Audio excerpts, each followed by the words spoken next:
এই ছোট্ট ফলটি গ্রামে ঝোপে ঝাড়ে বেড়ে ওঠা একটি ফল এবং এই ফলটিকে মহা ঔষধ বলা হয়। শরীরের বিভিন্ন রোগ প্রতিরোধ ক্ষমতা বাড়িয়ে তোলে। এছাড়াও শরীর থেকে ডায়াবেটিস, হাই প্রেশার, এমনকি হাড় মজবুত করতে সাহায্য করে, ওজন কমাতে সাহায্য করে, ক্যান্সার রোধের কঠিন মহা ঔষধ হিসেবে কাজ করে।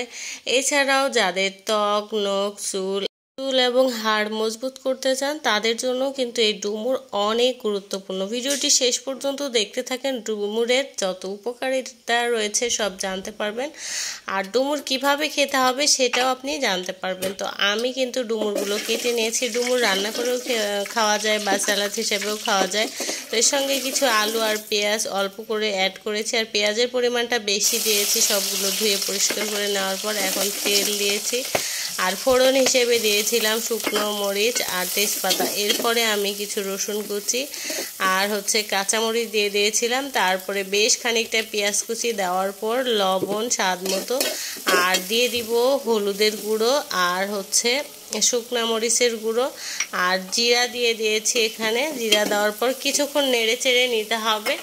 তারপরে আমরা সব মশলাগুলো ধীরে ধীরে অ্যাড করব। এখানে আদা, রসুন, এমনকি বিভিন্ন ধরনের মশলা একসঙ্গে পেস্ট করে রেখে দিয়ে আমি সেই মশলাটাও দিয়ে দিয়েছি, আর হলুদ গুঁড়ো আর মরিচের গুঁড়ো তো দিয়ে দিয়েছি।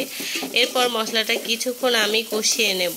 তো এভাবে করে ডুমুর রান্না করলে এর স্বাদটা এতটা মজার হয় আপনি কল্পনাও করতে পারবেন না। যারা ডুমুর খেয়েছেন অনেকেই হয়তো ডুমুরের বিভিন্ন কারণে খেতে চান না, এভাবে ডুমুর খেয়ে দেখবেন। এই ছোট ফলটা যেখানে সেখানে অবহেলিতভাবে হয়, ফল বা সবজি যে যাই বলেন, তবে এটা অনেকেই শুকিয়ে রাখতে পারেন। এই শুকানো ডুমুরটাও আপনি খেতে পারেন। সারা রাত ভিজিয়ে রেখে পানিসহ ডুমুরটা খেয়ে নেবেন, তাহলে কিন্তু কোষ্ঠকাঠিন্য দূর হবে।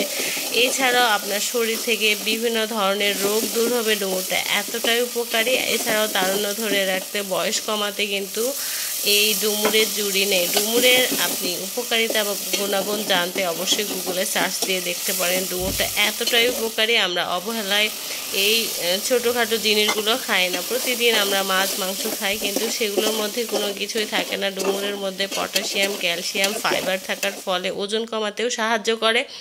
আসলে প্রচুর পরিমাণে ফাইবার রয়েছে, এজন্য কিন্তু দীর্ঘক্ষণ পেট ভরা থাকে এই ডুমুর খেলে। আপনারা কিন্তু বাচ্চাদের এই সবজিগুলো অভ্যাস করাতে পারেন। আসলে এগুলো কিন্তু আমাদের অল্পতে অনেক পুষ্টি চাহিদা পূরণ করতে সক্ষম হয়, যেগুলো অনেক সময় মাছ মাংসের মধ্যে আমরা পাই না, সেগুলো কিন্তু এই ছোট ছোট এই সবজিগুলোর মধ্যে পেয়ে যায়। তো সবগুলো দিয়ে কিছুক্ষণ সিদ্ধ করে নেওয়ার পর পুরোপুরি যতক্ষণ সিদ্ধ হতে লাগে ডুমুরটা সিদ্ধ করে নিতে হবে। আর এই মাছের মাথা দুটো আমি দিয়েছিলাম, সেটা আস্তই রেখেছি, কারণ আমার বেবিরাও খাবে, তো কাটা কাটা হয়ে যাবে, এই জন্য কিন্তু আমি আস্তই রেখেছি। এভাবে করে একবার ডুমুর রান্না করতে পারেন আপনারা। তারপরে সরিষার তেল একটু গরম করে আবারও ডুমুরটা একটু ভাজা ভাজা টাইপের করে নিব আমি। একেবারে শুকনো শুকনো তেল উঠে আসা পর্যন্ত একটু নেড়ে নেব। তবে আপনারা চাইলে এই ডুমুরটা কাঁচাও ভিজিয়ে রেখে খেতে পারেন। অনেকে দুধের সঙ্গে খায়। এই ডুমুরটা যেভাবে খান, আপনার শরীরের যত রকমের দুর্বলতা রয়েছে, অনেক সময় অনেকে যৌন সমস্যায় ভোগেন, যৌন সমস্যা সমাধানের ক্ষেত্রেও কিন্তু এই ডুমুর অনেকটা বেশি উপকারী। এই তরকারিটা এতটাই মজার ছিল যে সেদিন আমার বাচ্চা থেকে আমার হাজব্যান্ড সবাই কিন্তু চেটেপুটে খেয়ে নিয়েছে। এতটাই সিদ্ধ হয়েছিল এবং এতটা সুন্দর ঘ্রাণ ছিল, জাস্ট সঙ্গে একটু লেবু, কাঁচামরিচ আর বেগুন ভাজা।